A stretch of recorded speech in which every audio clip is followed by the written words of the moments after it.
Roman Reigns' brutal call. Bloodline starts cracking. Roman draws the line. Backlash fallout explodes. Fatu vs. Roman begins. Make sure you subscribe and hit the notification bell so you never miss an update. What do you do when loyalty starts to feel like a liability instead of strength? And what happens when the man who built an empire realizes one wrong move could bring the whole thing crashing down from the inside?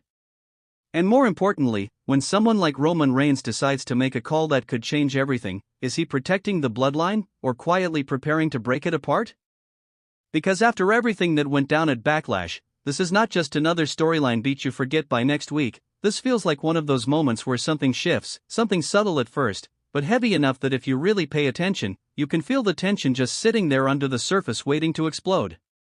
The show ends, the lights fade, the crowd goes home, but backstage, that is where the real story begins, and right in the center of it all is Jacob Fatu, a guy who does not walk into a room quietly, a guy who does not blend in, a guy who brings that kind of energy where even if he says nothing, you still feel like something is about to happen. And lately, that energy has not exactly been the calm, controlled kind that fits neatly into Roman's vision. It has been unpredictable, aggressive, almost like he is operating on a completely different wavelength from everyone else in the bloodline. And if you have been watching closely, you already know that kind of difference does not go unnoticed for long. Now here is where it gets interesting, because when people say Roman made a huge call after Backlash, they are not talking about something loud or dramatic with a microphone in hand and the whole arena watching. No, this is the opposite of that. This is quiet, calculated, the kind of decision that spreads through whispers and side glances, the kind of decision where you do not even need all the details to understand that something serious just happened. Roman did not need to raise his voice, he did not need to make a scene, he just needed to draw a line, and once that line is drawn, you already know what that means, because Roman Reigns is not the type to draw lines he is not willing to enforce. And let's be real for a second, this is where the whole situation becomes uncomfortable, because we are not talking about some random rivalry or a throwaway moment, we are talking about family, about bloodline business, about the kind of bond that is supposed to be stronger than anything else in that locker room, and yet here we are, watching that same bond start to feel like pressure, like expectation, like something that can snap if pushed too far. You can almost picture the moment. Maybe it was a conversation, maybe it was just a few words, maybe it was one of those Roman Reigns looks that says more than any speech ever could, the kind of look that tells you everything without explaining anything, the kind of look that makes you realize you have already crossed a line you cannot uncross. And that is the thing about Roman, he does not operate on emotion the way most people do, he is not reacting in the moment, he is thinking 3 steps ahead, maybe 5, maybe 10, every move is deliberate, every decision is part of a bigger picture, and that is why this huge call matters so much, because it tells you that Roman sees something coming, something he does not like, something he is trying to stop before it fully takes shape. So now the question becomes, what exactly is that something? Is it Jacob Fatu himself? Is it the chaos he brings? Or is it the possibility that Fatu represents a version of the bloodline that Roman cannot fully control? And yeah, let's talk about that for a second, because this is where it gets really interesting. Roman has always thrived on control, that is his entire identity as the tribal chief. He does not just lead, he dictates, he sets the tone, the rules, the structure, everything flows through him, and that system works perfectly as long as everyone falls in line. But Jacob Fatu does not feel like someone who naturally falls in line. He feels like someone who bends the line, pushes it, maybe even breaks it without realizing or maybe without caring, and that kind of presence, as exciting as it is, as entertaining as it is also dangerous in a group like the bloodline.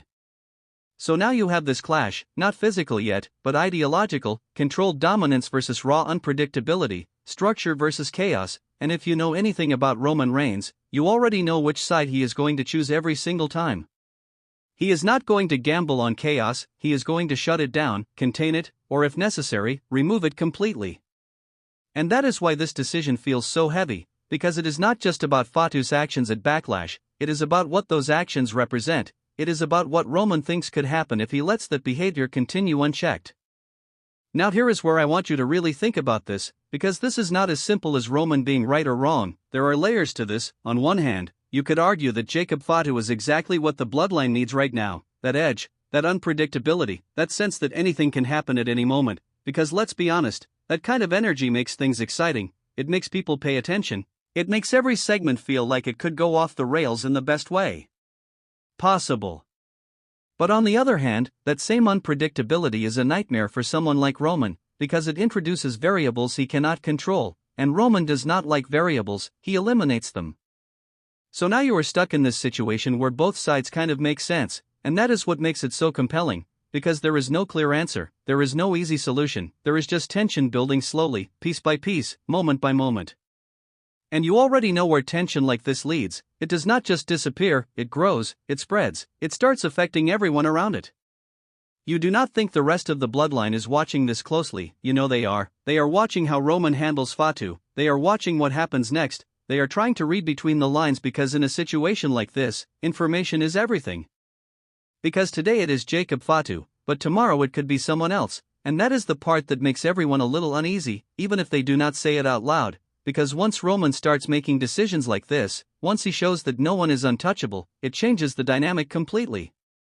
Suddenly it is not just about loyalty, it is about survival, it is about staying in Roman's good graces, it is about not being the next person he decides is a problem that needs to be handled. And if you think about it, that kind of environment can either make a group stronger or slowly tear it apart, because pressure like that does not just sit there quietly, it builds, it creates cracks, small ones at first, barely noticeable, but over time, those cracks get bigger, they spread, they connect, and eventually, you reach a point where the structure is not as solid as it once was. And the crazy part is, from the outside, everything might still look fine, the dominance, the power, the presence, it is all still there, but underneath, things are shifting. And that is why this moment feels important, because it is not loud, it is not flashy, it is not the kind of thing that immediately grabs headlines in a dramatic way, but it is the kind of moment that changes direction, the kind of moment you look back on later and realize, yeah, that was the turning point, that was when things started to feel different. So now the question is, where does this go from here? Does Jacob Fatu fall in line? Does he adjust? Does he prove that he can operate within Roman's system? Or does he push back? Does he lean into that chaos even more? Does he become something Roman cannot control no matter how hard he tries?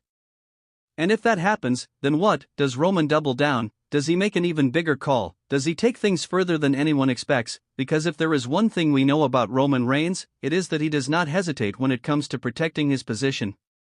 And that is the part that should have everyone paying attention right now. Because this is not just about one decision, this is about what that decision says about Roman's mindset, about how far he is willing to go, about what he values more, control or connection. So yeah, this is one of those situations where you do not just watch, you analyze, you pick it apart, you try to figure out what is really going on beneath the surface, because trust me, there is always more going on with Roman than what you see at first glance. And honestly, that is what makes this so fun to talk about, because there are so many directions this could go, so many possibilities, and none of them feel predictable right now.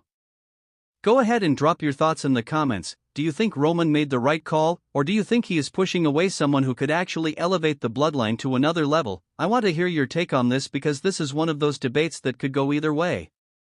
And if you are enjoying this kind of breakdown, go ahead and hit that like button, it really helps out, and subscribe so you do not miss what comes next, because something tells me this story is only going to get more intense from here. At the end of the day, this is not just about Backlash, it is not just about one moment or one decision, it is about the bigger picture, about where the bloodline is heading, about whether it can stay united under Roman's leadership or if the very things that made it strong are starting to pull it in different directions. And that is the kind of story that does not resolve quickly, it builds, it evolves, it keeps you watching because you know something is coming, you just do not know exactly when or how it is going to hit. And when it does,